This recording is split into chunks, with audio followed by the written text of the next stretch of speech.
Daudi wakashinda kumwelewa Yesu anamaanisha hekalu gani. Wakajua kuwa anamaanisha hekalu kama ile ambalo limejengwa kwa mikono ya wanadamu, yani kwa broko na kwa simenti. Kumbe Yesu anamaanisha mwili wake. Anasema mtaniua, lakini ile hekalu, yani mwili wangu, nitaujenga ndani ya siku 3. Anamaanisha hivi kwamba hekalu la Mungu ni mwili wa wanadamu. Hekalu la Mungu ni mwili wa wanadamu. Yani Mungu sasa hivi huwezi kumkuta msikitini wala kwenye jengo la kanisa ameketi eti na kusubiria. Hapana. Mungu unaishi naye na mdau anasema na wewe. Sema tu unakuwa na kiburi, unashindwa kumsikiliza.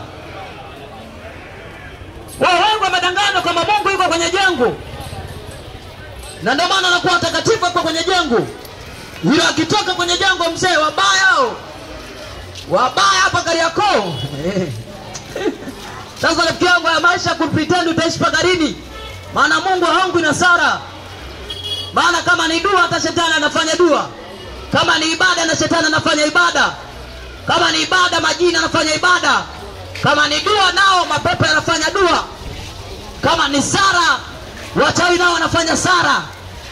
Ina maana Sara haimtishi Mungu wala Sara haimtishi shetani. Lakini kitu ambacho nataka nikuleteni hiki kwamba Bwana Yesu akasema roho pana iko juu yake na Mungu amempaka mafuta kwa ajili ya maskini habari njema. Kwa hiyo tunaona mwanadamu kwanza aliishi maisha matakatifu, lakini alipoasi dhambi kaingia duniani, mwanadamu akazidi kuishi kwenye mateso na laana. Sasa Yesu kwa kibali chake Mungu akaja duniani kwa makusudi maalum ya kurejesha nafasi ya kwanza ambayo mwanadamu ameipoteza. Na maana Yesu anapiga kauli yake pale katika sinagogi, anasema roho Bwana iko juu yangu, maana Bwana amenipaka mafuta kuwapilia maskini habari njema, kuwapata vipofu kupata kuona na kutangaza mwaka Bwana na kubarika. Yesu akaanza kuchapa raba kuhubiri habari za uzima, kuambia wanadamu sasa mwanadamu anapata msamaha wa dhambi kwa kusadiki habari, kwa kusadiki habari hii ambayo nimeleta kwamba kwa njia yangu mwanadamu anasamehewa dhambi, kwa njia yangu mwanadamu anapata breakthrough, kwa njia yangu mwanadamu anapata ndolo la dhambi na kurejesha nafasi ya kwanza ambayo alikuwa amepoteza, uhusiano ule wa kwanza ambao mwanadamu alikuwa amepoteza. Mungu anachohitaji kwenye maisha yako ni mahusiano yake na mahusiano yako pamoja yaende sawa. Mungu akuelekeze kwa mwanadamu hapo napoenda hapa pabaya. Yani ndicho Mungu anachohitaji. Na ndicho kilichomfanya Yesu aje duniani, akuambatanishe nafsi yako na Mungu. Unapotembea Kariakoo Mungu akusemeshe. Bahati mbaya tunalala usingizi wa pono. Tunaamka asubuhi hatuisikii sauti ya Mungu. Yani hapo nataka kumwambia mtu kaingia kwenye nyumba ibada ukamuuliza Mungu umemsikia amesema, anakuambia kwani Mungu anaongeaje? Na akatoka kwenye nyumba ibada na Mungu hajasema naye.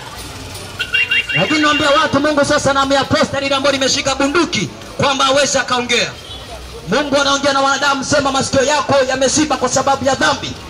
Dhambi inaficha mwanadamu asisikie sauti ya Mungu katika maisha yake. Na bahati mbaya usiposikia sauti ya Mungu katika maisha yako, shetani atapata nafasi kuharibu maisha yako.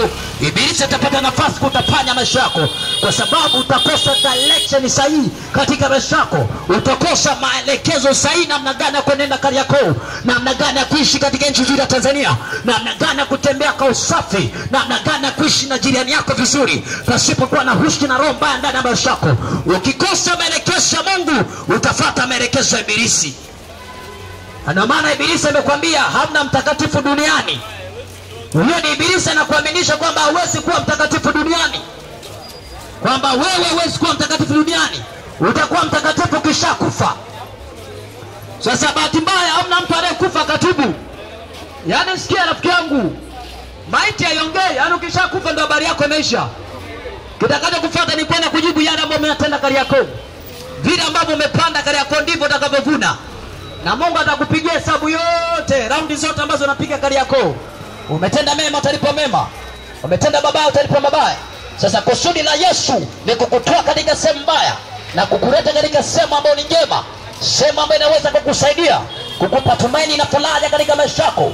Na ndio ilikuwa dhamiri yake Yesu Kristo kuja duniani, sio kwa ajili ya kueneza habari za dini wala habari za mambo mengine. Kitu kilichofanya Yesu aje duniani ni kukuhubiria habari ya msamaha, kukurejesha katika nafasi ya kwanza ambayo umepoteza mwanadamu, kukwambia kuna nafasi tena ya kutubu, kuna nafasi tena ya kuanza upya, kuna nafasi tena ya mwelekeo mpya, kuna nafasi tena ya kuanza tena mahusiano yako mazuri na Mungu. Rafiki yangu, nampenda sana mtu mmoja katika kitabu cha Yohana sura ya 14 ukianzia mstari wake wa 5 pale 6, 7, 14 pale utakutana na habari za vijana wawili, mmoja anaitwa Tomaso, mwingine anaitwa Filipo.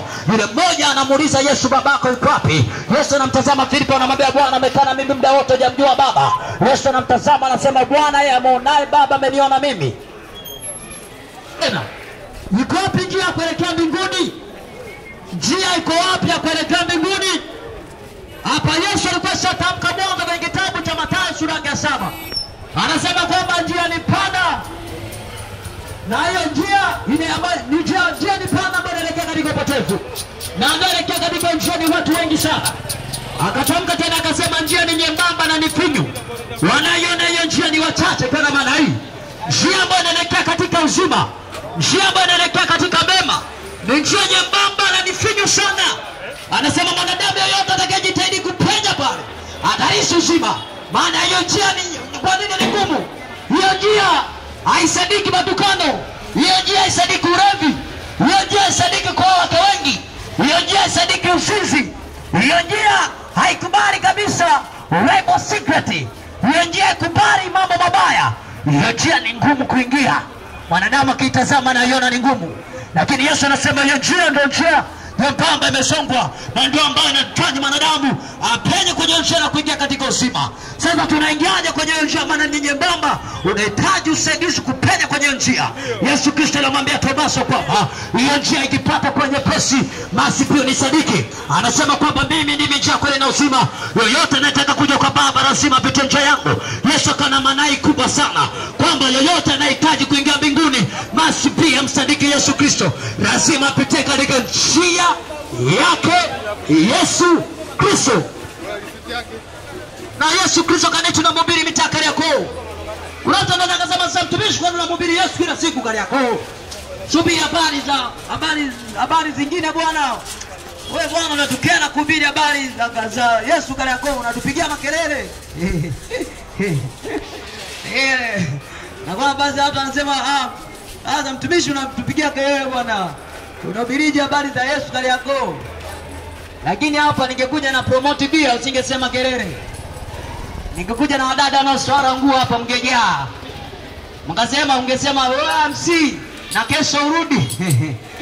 Mwanadamu anapenda matendo mabaya na anayafurahia. Lakini nuru anaikataa, anaikimbia. Sasa mimi nakupa ushauri bure rafiki yangu. Nuru huwezi kuikimbia kwa sababu ndio itakao kusaidia. Matendo mabaya ni maraini mwanadamu kuyafanya na ni matamu. Kwa mfano, mtu anapofanya uzinzi anaona kuwa ni mtamu sana kufanya. Anapobadilisha kila sample za wanawake na kila sample ya mwanaume, mwili wake unaburudika, anaona ni raha. Muona anaona raha. Lakini sasa hajui kama anajikanga mwenyewe.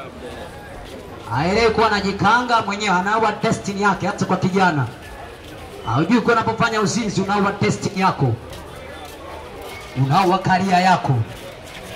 Sasa matendo mabaya mwanadamu kuyafanya ni matamu, lakini sasa mwisho yake ni machungu kuliko kopanga, ni machungu kuliko pachanga. Baadaye ni matendo ambayo utakuwa unalaumu,